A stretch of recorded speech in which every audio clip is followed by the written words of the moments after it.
নমস্কার বন্ধুরা, পাঁচফোড়নে সবাইকে স্বাগত। আজকে তোমাদের জন্যে আবারও কিন্তু একটা নতুন স্বাদের রেসিপি নিয়ে চলে এসেছি।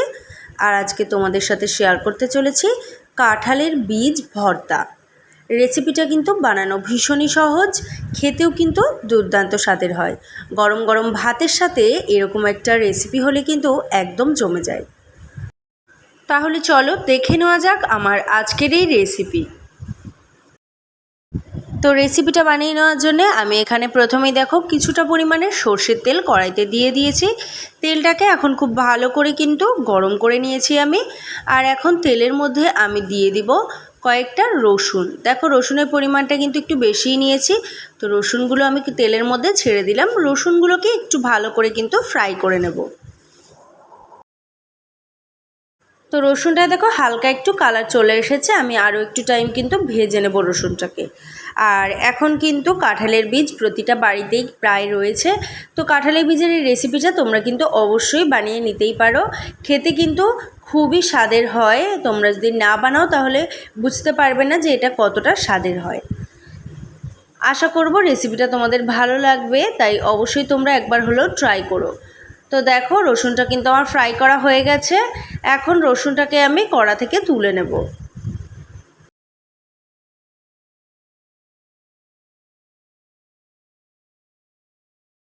রসুনটা তুলে নেওয়ার পর কড়াইতে আমার একটুখানি তেল রয়েছে। তেলের মধ্যে আমি দিয়ে দিলাম দেখো 4টে শুকনো লঙ্কা। এখানে ঝালের পরিমাণটা তোমরা তোমাদের ইচ্ছে মতো দিতে পারো। আর শুকনো লঙ্কার পরিবর্তে কিন্তু কাঁচা লঙ্কা তোমরা অবশ্যই ব্যবহার করতেই পারো, তবে শুকনো লঙ্কা দিলে একটু টেস্টটা বেশি আসে, সেই জন্য আমি ভর্তার রেসিপিতে শুকনো লঙ্কাটাই দিই।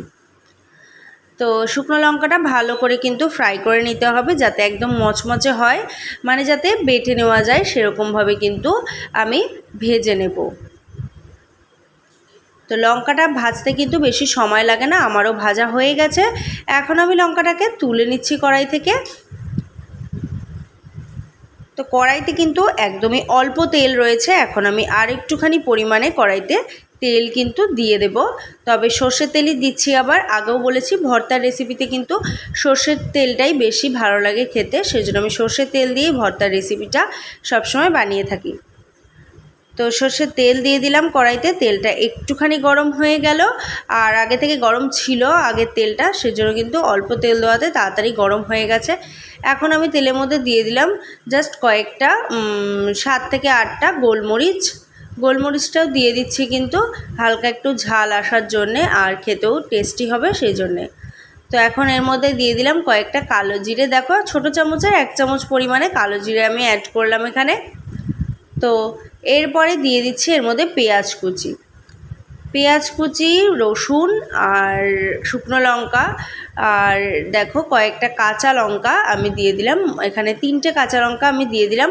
ভালো করে কিন্তু এগুলোকে ফ্রাই করে নিতে হবে।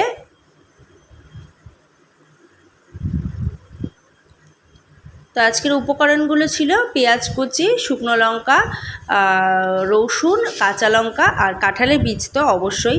এখন আমি এর মধ্যে দিয়ে দিচ্ছি দেখো একটুখানি হলুদ, আর দিয়ে দেব সামান্য পরিমাণে নুন, মানে স্বাদ অনুযায়ী আমি এখানে নুনটা অ্যাড করব। হলুদের গুঁড়ো কিন্তু অল্প দিয়েছি। তো এবারে দিয়ে দিচ্ছি স্বাদ অনুযায়ী নুন। ভালো করে এখন নাড়িয়ে চাড়িয়ে আমি এটাকে কিন্তু ভেজে নেব। তো দেখতেই পাচ্ছ পেঁয়াজটাকে খুব ভালো করে কিন্তু আমি ফ্রাই করে নিয়েছি। পেঁয়াজটা ভাজতেও কিন্তু খুব বেশি সময় লাগেনি, যেহেতু অল্প পরিমাণে আজকে সব কিছু, তো ভাজতেও কিন্তু অল্প সময় লাগছে। আর তাছাড়া পেঁয়াজ রসুন এগুলো ভাজতে তো খুব একটা বেশি সময় লাগেই না। তো দেখো পেঁয়াজটা ভালো করে ভেজে নিয়েছি। এখন আমি এর মধ্যে দিয়ে দেব আগে থেকে সেদ্ধ করে রাখা কাঁঠালের বীজগুলো আমি একটু ভেঙে নিয়েছিলাম। তো ভেঙে নিয়ে তারপরে কিন্তু সেদ্ধ করেছে, নুন দিয়ে সেদ্ধ করা রয়েছে। বীজটা ভালো করে দেখে নাও তোমরা। তো বীজটাকে কিন্তু আমি ভালো করে সেদ্ধ করে নিয়েছি, একদম 80% মতো সেদ্ধ করেছি বীজটাকে। তো বললাম আগেই যে এগুলোকে কিন্তু একটু ভেঙে আমি টুকরো করে নিয়েছিলাম, তারপরে দেখো এগুলোকে সেদ্ধ করেছি। আর অবশ্যই সেদ্ধ করার সময় আমি কিন্তু অল্প একটু নুন দিয়ে সেদ্ধ করেছি।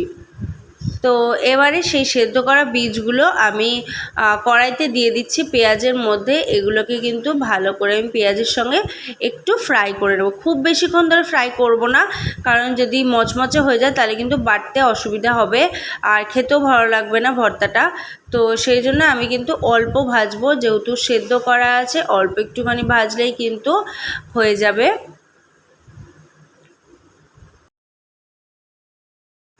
তো দেখতেই পাচ্ছ ভাজাটা কিন্তু আমার একদম রেডি হয়ে গেছে।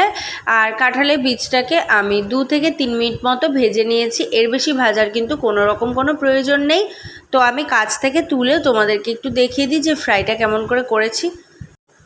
তো এখন আমি এগুলো কড়াই থেকে তুলে নিচ্ছি।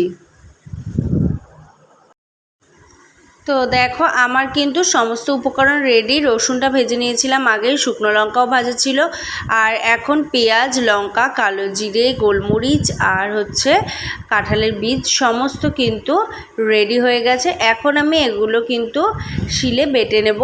তো এগুলো তোমরা কিন্তু মিক্সিতে দিয়েও হচ্ছে বেটে নিতে পারো, তবে আমি বলবো মিক্সির থেকে কিন্তু হাতে বেটে নিলে বেশি টেস্টি হবে খেতে।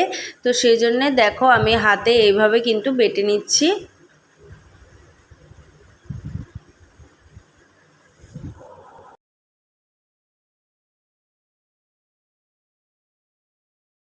তো আমার বাটাবাটি কিন্তু একদম রেডি হয়ে গেছে। আমি এটাকে মোট 2বার করে কিন্তু বেটে নিয়েছি। একবার সম্পূর্ণটা বেটে নেওয়ার পরে আবারও কিন্তু আমি এটাকে সম্পূর্ণ উপকরণটাকে আরও একবার বেটে নিয়েছি। তো এইভাবে বেটে ভালো করে একটা মিহি পেস্ট আমি তৈরি করে নিয়েছি, আর আমার ভর্তা কিন্তু একদম রেডি হয়ে গেছে। তো আমি কিন্তু একদম প্লেটে সাজিয়ে ফেলেছি ভর্তা, আর এখন গরম গরম ভাতের সাথে কিন্তু খেতে দারুণ লাগবে এই ভর্তার রেসিপিটা। তোমরা কিন্তু অবশ্যই একবার হলেও ট্রাই করো। তো আমার আজকের এই রেসিপি তোমাদের কেমন লাগলো সেটা আমাকে অবশ্যই কমেন্ট করে জানাতে ভুলো না। আর ভিডিওটা ভালো লেগে থাকলে একটা লাইক করে দিও, আর তোমাদের বন্ধুদের সাথে শেয়ার করে নেওয়ার জন্য অনুরোধ জানাচ্ছি। রেসিপিটা ভালো লেগে থাকলে চ্যানেলটাকে সাবস্ক্রাইব করে দিয়ে আমার পাশে থেকো, আর সাবস্ক্রাইব করার সাথে সাথে পাশে থাকা বেল বাটনটি অবশ্যই প্রেস করে রেখো, তাহলে কিন্তু আমি যখনই রেসিপি দেবো তোমাদের কাছে কিন্তু সবার আগে নোটিফিকেশান চলে যাবে। তো দেখা হচ্ছে পরবর্তী আবারও একটা রেসিপি নিয়ে। ততক্ষণ সবাই ভালো থেকো, সুস্থ থেকো।